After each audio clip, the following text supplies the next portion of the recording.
नमस्कार, मैं हूं अंकुर और आप देख रहे हैं सत्य हिंदी का न्यूज बुलेटिन। एक नजर अब तक की सुर्खियों पर। अमेरिका में कांटे की टक्कर टाइप का अनुमान लगाया जा रहा था, लेकिन अब ट्रंप एक तरफा जीतते हुए दिखाई दे रहे हैं। न्यूयॉर्क टाइम्स का ताजा अनुमान है कि ट्रंप की जीत की संभावना 95% से भी ज्यादा है। हालांकि अब ट्रंप अगले राष्ट्रपति होने ही जा रहे हैं। उन्होंने जीत को लेकर लोगों को संबोधित भी कर दिया है और सबको जीत के लिए धन्यवाद भी कहा है और बधाई भी दी है और कहा है कि वो अमेरिका को फिर से महान बनाने के लिए पूरी मेहनत करेंगे। बता दें, ट्रंप नॉर्थ कैरोलिना, जॉर्जिया और पेंसिल्वेनिया जीत चुके हैं। इसके बाद कमला हैरिस के लिए संभावनाएं खत्म हो गई हैं। अमेरिका में राष्ट्रपति चुनाव के लिए वोटों की गिनती जारी है। इस बीच ट्रंप ने अपने वोटर्स को संबोधित करते हुए कहा कि हम वोटर्स के लिए सब कुछ ठीक करने जा रहे हैं। ये एक ऐसी राजनीतिक जीत है जो हमारे देश ने पहले कभी नहीं देखी। 47वें राष्ट्रपति के रूप में मैं हर दिन आपके लिए लड़ूंगा। यह अमेरिका के लिए एक शानदार जीत है जो अमेरिका को फिर से महान बनाएगी।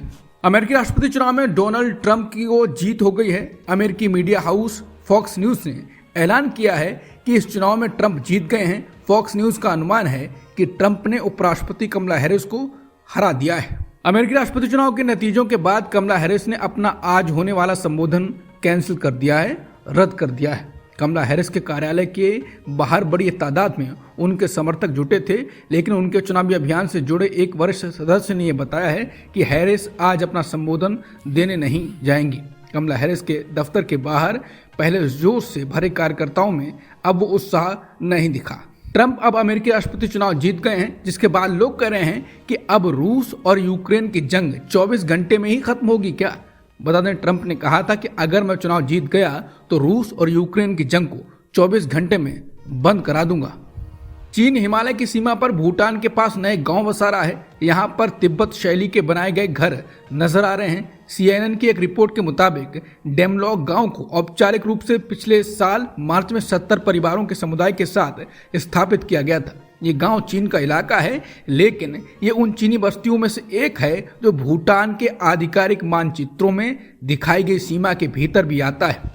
पूर्वी हिमालय में समुद्र तल से लगभग 14,000 फीट ऊपर इस दुर्गम क्षेत्र में पहले चरागाह थे, लेकिन अब वहां जनसंख्या बढ़ रही है।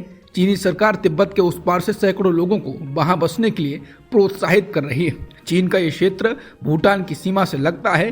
वो बस्तियां विवादित क्षेत्रों पर अपना नियंत्रण स्थापित करने के चीन के बढ़ते प्रयासों में एक है। चीनी नेता शी जिनपिंग अपने प्रतिद्वंदियों पर चीन की स्थिति को बढ़ाना चाहते हैं। भूटान और चीन दशकों से अभी तक अनसुलझी सीमा वार्ता कर रहे हैं। भारत का मीडिया आज अमेरिका के चुनाव में पगला सा गया है। बीजेपी के नेता ट्रंप का भगवा ड्रेस में फोटो तक अपलोड कर रहे हैं। हालांकि इस सब के बीच हम भारत की बात भी कर लेते हैं। दरअसल पिछले दिनों से CGI चंद्रचूड़ चारों तरफ से घिरे हुए हैं। उनके फैसलों का मूल्यांकन किया जा रहा है। बताया जा रहा है कि कैसे उन्होंने बहुत करीने से सरकार को राहत पहुंचाई। इस बीच ऑल इंडिया बार एसोसिएशन के अध्यक्ष आदिश अग्रवाल ने CGI चंद्रचूड़ को कड़े शब्दों में पत्र लिखा है और CGI की न्यायिक मामलों के बजाय सार्वजनिक व्यस्तताओं पर चिंता जाहिर की है। रिपोर्ट के मुताबिक आदिश अग्रवाल का दावा है कि CGI का कार्यकाल 10 नवंबर को समाप्त होने वाला है। ऐसे में चंद्रचूड़ ने न्यायपालिका से जुड़ी गंभीर चिंताओं को दरकिनार कर देश भर के कार्यक्रमों में भाग लेने को प्राथमिकता दी है।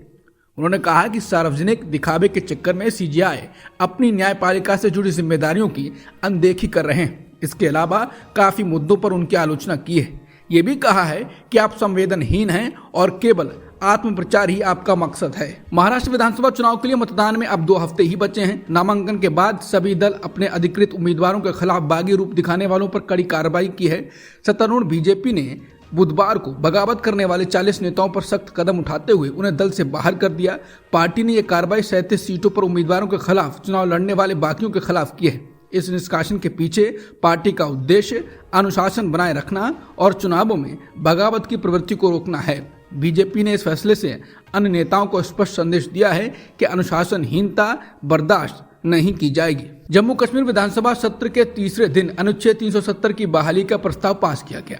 बीजेपी विधायकों के विरोध के बीच डिप्टी सीएम सुरेंद्र कुमार चौधरी ये प्रस्ताव विधानसभा में रखा, जिसे सत्तारूढ़ नेशनल कॉन्फ्रेंस और कांग्रेस का समर्थन मिला। बीजेपी विधायकों ने इसे राष्ट्र विरोधी एजेंडा बताते हुए 5 अगस्त जिंदाबाद जैसे नारे लगाए। बीजेपी नेताओं ने आरोप लगाया कि अब्दुल्ला परिवार और नेशनल कॉन्फ्रेंस लोगों को भावनात्मक तौर पर ब्लैकमेल करने के लिए यह प्रस्ताव पास किया है, जबकि अनुच्छेद 370 हटाने का फैसला किया है। कर्नाटक के मुख्यमंत्री सिद्धारामैया से लोकायुक्त पुलिस ने आज मूडा केस में लगभग 2 घंटे तक पूछताछ की। बता दें, लोकायुक्त पुलिस की प्राथमिकी में आरोपी संख्या 1 के रूप में नामित मुख्यमंत्री पर मूडा द्वारा उनकी पत्नी पार्वती बीएम को 14 जगहों का आवंटन किए जाने में गड़बड़ियों का आरोप है। ईरान और इजरायल के बीच जारी तनाव के बीच इजरायली प्रधानमंत्री नेतन्याहू ने देश के रक्षा मंत्री को बर्खास्त कर दिया है। इजरायल के प्रधानमंत्री नेतन्याहू ने देश के लोकप्रिय रक्षा मंत्री योआव गैलेंट को बर्खास्त करने का मंगलवार को अचानक घोषणा कर दी। नेतन्याहू ने अपने रक्षा मंत्री योआव गैलेंट को ऐसे समय बर्खास्त किया है जब इजरायल एक साथ कई मोर्चों पर युद्ध लड़ रहा है। नेतन्याहू ने कहा कि उन्होंने विदेश मंत्री इजराइल काट्ज को नया रक्षा मंत्री नियुक्त किया है, जिसके बाद लोग कह रहे हैं कि अगर इजराइल गजा और लेबनान में युद्ध जीत रहा है, जैसा कि कथित ज्ञानी बताते हैं, तो नेतन्याहू को अपने रक्षा मंत्री को क्यों बर्खास्त करना चाहिए।